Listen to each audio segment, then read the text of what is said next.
Hello, my name is Ayush Narayan, and I'm an 8th grader at Rice Middle School, representing my school's FTC robotics team for this Q&A today. The questions will be valuable for veteran and rookie FTC teams to know more about the competitions and what to do. So, I'm the CAD and coding captain at my FTC teams, which stands for First Tech Challenge. And some of my experiences include getting second place at state competition, being a 2 times VEX Worlds qualifier. This is my 3rd year competing in VEX IQ, which is another robotics competition that I participate outside of school in. And this is my 2nd team participating in FTC at Rice Robotics. So first we're going to be covering over common robot design / building questions. So the first question is, what are the basic parts needed to build a robot?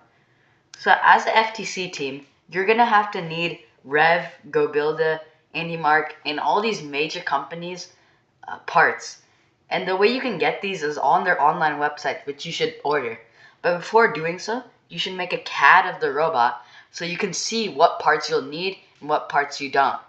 And if you're a rookie team and have to order all the parts, consider getting kits like the Strafer kit, which is a drivetrain, which is pretty easy to assemble and used by many private teams, which is useful. Now, the second question is, how do we design a chassis that is both strong and lightweight? One strong and lightweight chassis, as I said before, is the GoBuilda Strafer kit. And in addition to that, there have been many past examples at Worlds with parallel drivetrain plates. So if you search up parallel plates on YouTube, you'll see many drivetrains with custom aluminum or 3D glass printed or laser cut plates, which have custom gear ratios. The third question is, how do we choose between different motors and servos for our robot? The key way to know the difference is how strong do you need. For this year's game, Into the Deep, where you have to score game objects onto baskets or have clips that go on a rope, you're going to have to prioritize different mechanisms. And one mechanism could include using an arm. And when you're making an axle that has to rotate for the arm, you should consider using a motor, because in fact, motors are more heavier and generate more energy. If you have smaller mechanisms like your claw, then you should consider using a servo, which needs less power and space. Now, the last question is, what is the best way to organize our wiring? And many teams struggle with this, but this is not an issue, as using zip ties around the robot are very useful in places like C channels and U channels, or you can put a zip tie with wires that keep them organized. So now I will go on to FTC programming / code questions.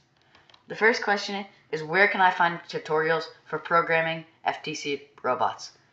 So there are many free resources that you could search up on YouTube which cover the basics. But in the description of this video, I will attach multiple coding resources that will be useful for making a drive code, adding motors and servos, making Roadrunner, which is a custom application, and many more things. But YouTube is a very good source. Now, another question is, what are the differences between autonomous and teleop programming? So, during the first few seconds of the game, there's autonomous period, where the robot cannot be controlled by the user at all and is pre-made code. But teleop is the code where the driver, in fact, uses the controller and controls the robot on the field. Now, another question is, how do we set up and use the FTC Control Hub and Expansion Hub? These questions can be answered on the Rev website, since they are the suppliers of these hubs. But if you have any technical issues, either contact mentors, which you could attain, or check Q&As on FTC websites. Now I will go over strategy and gameplay. Firstly, how do we develop a strategy for matches? A very useful strategy is to actually print out a paper copy of the field, which can be given by the AndyMark website since they are selling the fields, and having a whiteboard about it, which is transparent. And I'll give links to where you can buy them in the description. But these are useful since you can easily erase and change what you want and have the opponent, the alliances who you have, they can draw on the field and show what their robots are good and bad. When considering the game strategy, you should check what your robot is most efficient at. If I were to have a robot that is very fast but is slow at clawing, I would go for the baskets since fast robots could get more cycles in. But if my claw is pretty good and accurate, but I'm not that fast, I'd go for clips because accuracy is a main thing for the clipping on for this year. Now, what should we prioritize when designing for this year's game challenge? There's a lot of things to prioritize, but mainly it should be efficiency, accuracy, and time. First of all, we should consider efficiency because if you have to take so much time to get an element, it wouldn't be beneficial to the overall playing experience and points which could be attributed. Now, another question is, what are penalties in FTC and how can we avoid them?